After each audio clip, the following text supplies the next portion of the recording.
안녕하세요. 책 읽어주는 여자 에젤 강미경입니다.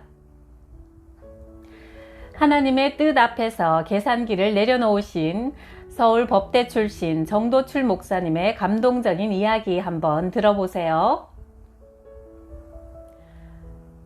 1980년 나는 하나님께서 꿈으로 보여주신 강남 대치동 은마아파트 근처의 장안상가 3층을 얻어 교회를 개척했다. 그때 하나님은 세례교인이 100명이 되면 선교사 1명을 파송하라고 명령하셨다. 3년 만에 교인이 200명으로 늘어나 84년 나는 재직 70명을 앞에 두고 심중에 있던 한마디를 꺼냈다. 여러분, 우리 선교사 한 분을 파송합시다.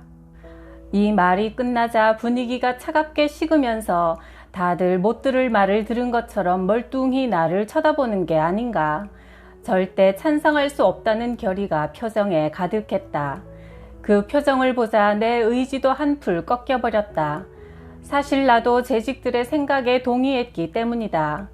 교인이 200명으로 늘자 상가 건물 3층이 비좁아서 이제 교회 건축을 해야 되지 않겠냐는 얘기도 나오고 있었다. 그런 상황에서 선교사를 파송하자는 것은 한마디로 상황 파악이 안 된, 말도 안 되는 말이었다. 하지만 하나님의 명령을 거역할 수는 없어서 용기를 내어 다시 한번 강하게 말했다. 이 교회를 세울 때 분명히 하나님께서 세례교인 100명이 되면 선교사 1명을 파송하라고 하셨어요. 그러니 그 명령에 따라야 합니다. 하나님이 하라고 하신 일을 우리가 안 하다가 어떻게 되려고 그래요? 그러자 재직 중 한 사람이 일어나서 말했다. 목사님, 그건 목사님께서 하나님의 말씀을 잘못 해석하신 것 같습니다. 아마 하나님께서는 알곡 성도가 100명이 되면 그때 선교사를 파송하라는 말씀이었을 겁니다. 상가에 있으면서 다른 나라에 선교사를 보낸다고 하면 다들 웃습니다. 그러니 세례교인 100명이 아니라 알곡교인 100명일 겁니다. 알곡교인 100명이 되려면 쭉정이까지 400명은 돼야 하지 않겠습니까? 마태복음 13장에도 있잖아요. 똑같이 씨를 뿌려도 길가에 떨어지는 것, 돌짝밭이나 가시덤불에 떨어지는 것, 좋은 밭에 떨어지는 게 있잖아요. 그러니까 좋은 밭에 떨어진 알곡교인이 100명이 되려면 길가나 돌짝밭, 가시덤불에 떨어지는 교인까지 다 합쳐서 전체 교인이 400명은 돼야 합니다. 지금 교회가 성장하는 속도로 봐선 금세 400명이 될 겁니다. 그때 우리 교회 건물을 먼저 싹 지어놓고 선교사를 보냅시다. 그 말에 재직들이 일제히 박수를 치며 동의했다. 나 역시 그 말에 혹했다. 가만히 들어보니 맞는 말 같았다. 하나님의 명령에 순종하지 않겠다는 게 아니라 지혜롭게 처리하겠다는 건데 하나님도 이해해 주실 것 같았다. 그럼 그렇게 합시다. 동의하고 재직회를 마쳤다. 그러고도 별 거리낌이 없었다. 그런데 시간이 지날수록 마음이 불편했다. 내가 그때 그 문제를 놓고 하나님 앞에 기도했더라면 눈앞의 현실에 약해진 내 믿음을 주님 앞에 솔직하게 내놓았다면 하나님은 분명히 나를 도우셨을 거다. 하지만 그때 나는 하나님께 내 고민을 털어놓지 않았다. 그보다는 선교사 파송을 미룰 수밖에 없는 현실적 상황을 변명처럼 늘어놓기 바빴다. 그렇게 갈등과 고민 속에서 일주일을 보내고 주일을 맞았다. 그리고 그날 아침 나는 쓰러졌다. 멀쩡하게 아침 잘 먹고 교회 갈 준비까지 다 마친 후에 잠깐 화장실에 들렀다 나오는데 발밑에서부터 온몸이 찌릿하더니 무시무시한 전기가 오른쪽 다리에서부터 대각선으로 몸을 관통하면서 지나갔다. 그러면서 바닥에 쓰러졌는데 손가락 하나 움직일 힘이 없었다. 몸은 풀어놓은 반죽처럼 바닥에 척 붙어버렸고 비명을 지르려 해도 혀가 굳어 말이 나오지 않았다. 몸의 반쪽이 완전히 마비되었고 나머지도 힘이 빠져 전혀 꼼짝을 할 수가 없었다. 1시간이 지나도 몸은 회복되지 않았다. 결국 예배 시간이 되어도 교회에 갈 수 없었다. 아내는 빨리 병원에 가야 한다고 설득했지만 나는 막연하게나마 이건 병원 가서 해결될 일이 아니라는 생각이 들었다. 분명히 하나님이 치신 건데 병원에 간들 무슨 소용이 있으랴. 아내의 눈물을 보자 나는 하나님께 화가 났다. 하나님, 왜 이러십니까? 목회자가 주일에 예배 인도하러 교회에 가려고 하는데 반신불수가 되면 누가 좋게 여기겠습니까? 이것이 과연 주님의 영광을 나타내는 일입니까? 마음속으로 하늘을 향해 종주먹을 들이댔다. 하지만 하나님은 아무 응답도 없으셨다. 아무리 묻고 또 물어도 묵묵부답인 하나님께 몸부림치며 일주일을 지내는 동안 나는 철저하게 진영 밖의 삶을 경험했다. 가족과 교회, 하나님으로부터 단절된 그 고독 속에서 내 삶을 하나하나 되돌아보기 시작했다.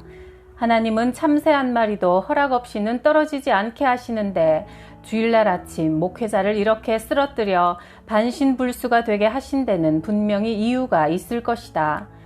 분노가 가라앉고 원망이 사라지고 난 뒤 나는 겸손하게 하나님께 이 일을 행하신 뜻을 물었다. 하나님, 이 일을 통해 깨닫게 하실 하나님의 뜻은 무엇입니까? 그때서야 하나님의 음성이 들렸다. 야, 목회는 네가 하는 거냐, 내가 하는 거냐? 그거야 하나님이 하시는 거죠. 하나님이 맡기셔서 제가 하는 거니까요.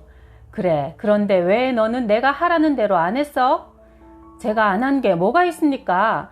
교회 개척하고 3년 동안 부흥회를 다니면서도 교회를 열심히 돌봤는데요. 왜 내가 선교사 파송하라고 하는데 안 했어? 세례교인 100명이 되면 해외에 선교사를 보내라고 분명히 말했잖아. 왜 안 했어? 마지막 왜 안 했어? 라는 주님의 음성이 어찌나 쓸쓸하던지 가슴이 미어지는 것 같았다. 나의 불순종이 하나님보다 사람을, 나를 더 생각했던 나의 얄팍한 믿음이 하나님을 슬프게 한 것이다. 그때 내 기도가 생각났다. 하나님의 도구로 사용해 주옵소서. 하나님의 종으로 살겠습니다.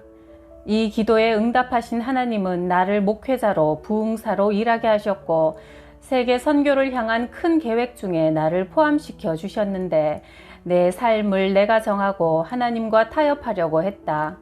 종이 주인이 되겠다고 한 것이고 도구가 자신의 쓰임새를 스스로 정하겠다고 나선 꼴이었다. 한마디로 정체성을 스스로 버린 셈이니 나는 살아도 죽은 거나 다름없었다. 내 몸을 치심으로 나의 영적 상태를 보여주신 하나님의 나를 향한 안타까움이 손에 만질 듯 생생하게 느껴졌다. 왜 안 했어? 그게 한국교회가 앞으로 할 일을 보여줄 상징적인 사역인데 왜 안 했어?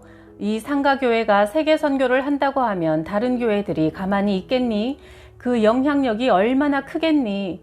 그렇게 선한 영향력을 펼치게 하려고 이 귀한 일을 너에게 맡겼는데 왜 안 했니? 하나님은 되뇌시며 계속 가슴 아파하셨다. 그 마음이 전해져 오자 나는 아무 말도 할 수 없었다. 하나님, 잘못했습니다. 한 번만 살려주세요. 제발 한 번만 더 기회를 주시면 이제는 두말하지 않고 순종하겠습니다. 사람 눈치 보지 않고 인간적인 계산하지 않고 주님 말씀에만 순종하겠습니다. 날마다 순간마다 나는 이 기도만 반복했다. 몸과 혀가 굳은 채 고독의 시간을 보내는 그 시간이 괴로워서가 아니라 주님께 순종하지 않은 채로 하나님 앞에 설 수가 없기 때문에 나는 다시 꼭 살아야 했다. 반드시 다시 일어서서 하나님이 하라고 하신 일을 해야만 했다. 하나님의 침묵 가운데 2주째로 접어들었다. 오직 내 기도는 한 번 더 기회를 달라는 것이었다. 보름이 지나도 연락이 없자 교회 집사님들이 병문안을 왔다. 그런데 내가 몸을 일으키지도 못한 채 흰 눈동자만 굴리고 있는 걸 보고는 다들 당황하여 급히 자리를 떠났다. 그리고는 다시는 찾아오지도 않고 연락도 없었다. 아마도 내 목회 인생은 끝났다고 생각했던 모양이다. 나는 계속 기도에만 매달렸다. 하지만 3주가 다 되도록 몸을 움직이기는커녕 말 한마디도 제대로 나오지 않았다. 그래도 포기하지 않고 기도하며 혼자 사투를 벌였다. 그렇게 3주째를 맞이한 수요일 아침 발가락이 움직였다. 얼굴이 벌게지도록 용을 써도 남의 다리처럼 꼼짝도 않던 것이 움직인 것이다. 너무 신기해서 다리를 당겨보니 다리가 일으켜졌다. 몸을 세워 자리에서 일어나 발을 떼보니 놀랍게도 걸음이 걸어졌다. 한 발짝 발을 내딛는데 어찌나 감격스럽던지 눈물이 왈칵 쏟아졌다. 하나님 감사합니다. 다시 기회를 주셔서 감사합니다. 30년 넘게 아무렇지도 않게 일어나서 걷고 몸을 움직여 살아왔는데 그것이 하나님의 은혜라는 것을 그때서야 깨달았다.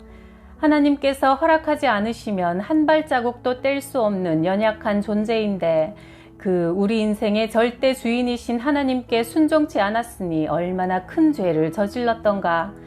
앞으로 내 인생은 온전히 하나님께만 맡기겠다고 다시 한번 기도하며 나는 침상을 털고 일어났다. 가장 놀란 것은 가족들이었다. 아무런 예고 없이 갑자기 내가 방문을 열고 나오자 처음엔 다들 혼비백산했다. 병원 문턱에도 안 가고 약 한 봉지 안 먹었는데 온전히 고침받은 나를 보며 가족들도 나처럼 감격하고 하나님께 감사했다. 우리 교회는 즉시 선교 헌금을 모으는 한편 기독 공보에 선교사 공모를 했다. 파송 지역은 동남아권으로 정하고 선교사 소명이 있는 분을 지원받았다. 그때 만난 분이 최강수, 이현숙 선교사 부부다. 세계 선교는 교회와 함께 해야 한다.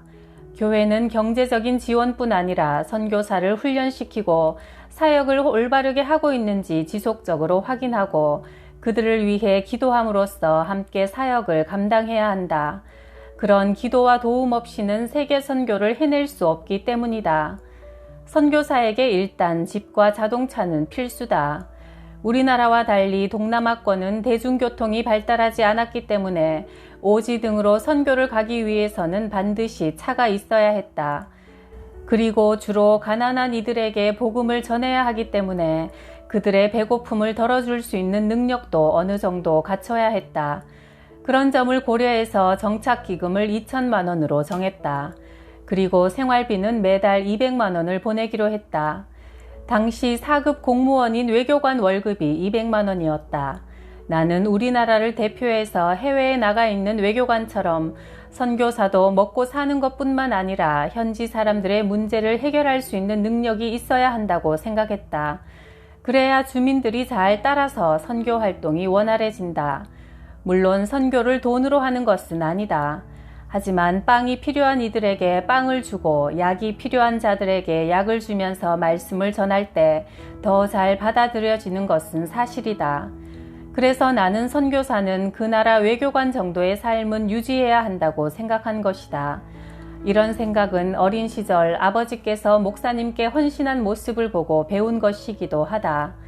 장로님이셨던 아버지는 다른 교인들의 반대를 무릅쓰고 목사님의 사례비를 다른 교회의 3배로 들이셨다. 그 결과 목사님은 정말 목숨 걸고 목회에만 전념하셨다. 물론 사례비를 많이 들여서 목사님이 열정적으로 목회를 하신 건 아니지만 먹고 사는 문제가 해결될 때 사역자는 영혼 구원에만 관심을 집중할 수 있다는 걸 체험적으로 배웠다. 그래서 선교비를 넉넉하게 책정한 것이다. 84년 당시 200만 원은 결코 적은 돈이 아니었다. 우리 교회의 한 달 살림 규모가 800만 원이었는데 선교 헌금은 따로 작정하고 별도로 관리했다. 우리는 돈이 없으면 대출을 받거나 빌릴 수도 있지만 선교사는 타지에서 도와줄 사람이 없기 때문에 매달 약속한 금액을 틀림없이 보내야 했다. 그래서 매달 하나님께 절실하게 매달렸고 하나님은 항상 선교비를 채워주셨다. 선교비 봉투는 마르지 않는 화수분이었다. 교회 살림이 어려워져 쪼들려도 선교비가 부족해서 못 보낸 적은 없었으니 얼마나 감사한가. 누구를 통해서라도 매달 200만 원이 채워졌다. 해외 선교사 파송이 우리 교회에선 놀라운 간증거리였지만 다른 교회에서 보기엔 논란거리였다. 처음엔 목사가 완전히 미쳤다고 손가락질도 많이 당했다. 예배 처소도 제대로 마련하지 못하고 상가에 들어가 있는 교회에서 선교사를 파송한다고 하니 목사가 아무것도 몰라서 저런 잘못된 일을 추진한다고 비난했다. 그때 강남의 교회 중 교인 1000명이 넘는 곳이 있었지만 선교사를 파송한 곳은 하나도 없었다. 그만큼 선교사 파송은 교회 운영에 무리가 되기 때문에 다들 신중하게 생각했던 것이다. 하지만 나는 주변 반응에 전혀 개의치 않았다. 분명히 하나님께서 우리가 선교하는 교회의 모델이 될 거라고 말씀하셨으니 언젠가는 긍정의 파장이 일 거라 생각했다. 그리고 얼마 안 가 다른 교회에서도 선교사를 파송하기 시작했다. 하나님의 말씀처럼 우리 교회가 세계 선교의 촉매제가 된 것이다. 세계 선교는 십자가를 세운 교회라면 어디서나 감당해야 할 하나님의 명령이라는 것을 깨닫고 80년대 말부터 강남을 비롯해서 한국 교회에서 세계 선교 사역이 불일 듯 일어났다. 성령님은 한 분이시니 하나님께서 내게 말씀하신 한국 교회의 사명, 즉 선교하는 교회에 대한 하나님의 소망을 다른 교회에서도 깨닫고 순종하게 된 것이다. 당시 나와 뜻을 같이 한 박기천 목사님은 교회를 개척한 지 얼마 안 돼서 선교하자는 말이 차마 나오지 않았다고 한다. 선교에 대한 열정은 누구보다 뜨거웠지만 교인들을 설득할 생각을 하니 진땀이 날 정도로 긴장이 되어 새벽 일찍 교회에 가서 십자가를 붙들고 기도하셨다. 주님, 저희 교회는 지금 몇 명 모이지도 않는데 선교를 한다고 하면 받아들여 줄까요? 우리도 빨리 땅을 사서 교회를 세워야 하는데 제 앞가림도 못하면서 필리핀에 교회를 세우겠다고 하면 과연 교인들이 이해하고 따라줄까요? 그때 갑자기 환상으로 눈앞에 우물이 나타나더니 그 우물에 물을 퍼올리라는 음성이 들렸다.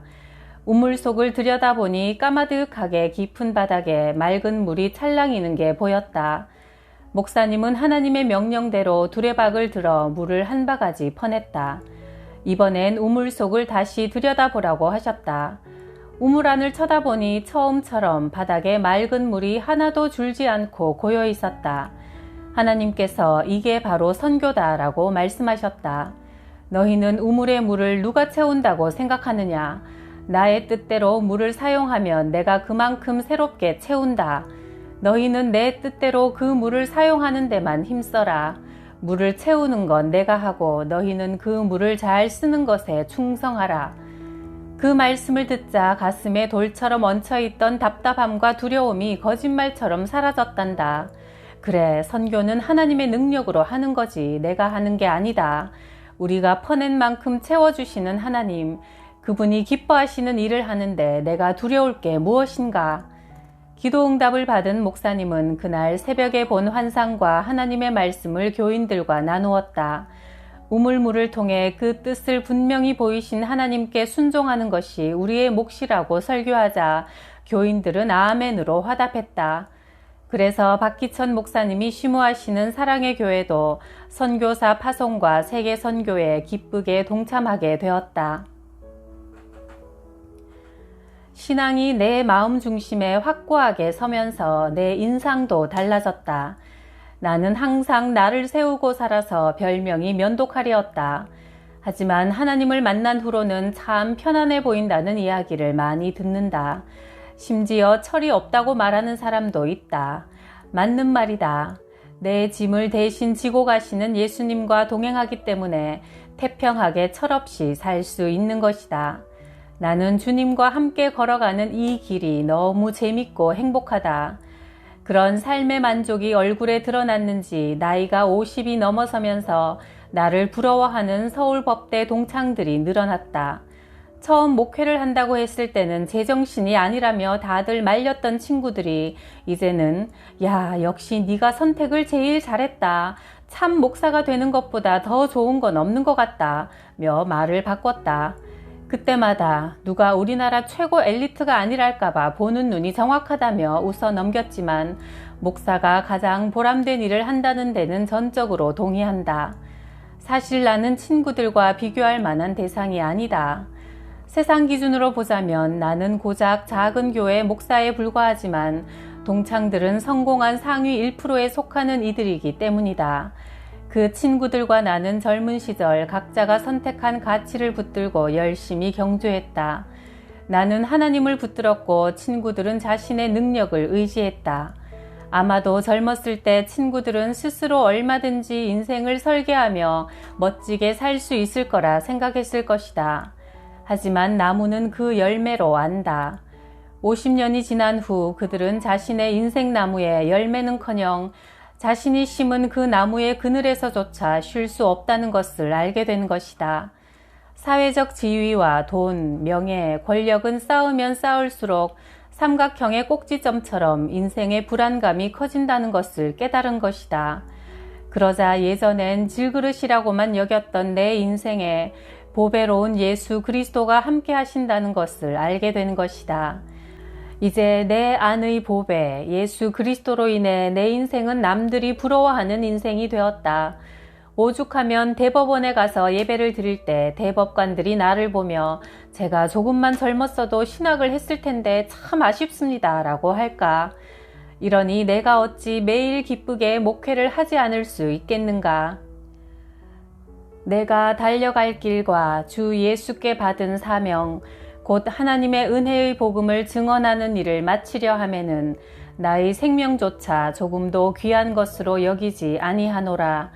사도행전 20장 24절 말씀. 하나님의 뜻 앞에 계산기를 내려놓으니까 더 좋은 것, 가장 귀한 보배를 주시네요. 그 귀한 보배 우리도 놓치지 맙시다. 구독, 좋아요, 댓글에 귀한 보물에도 감사해요.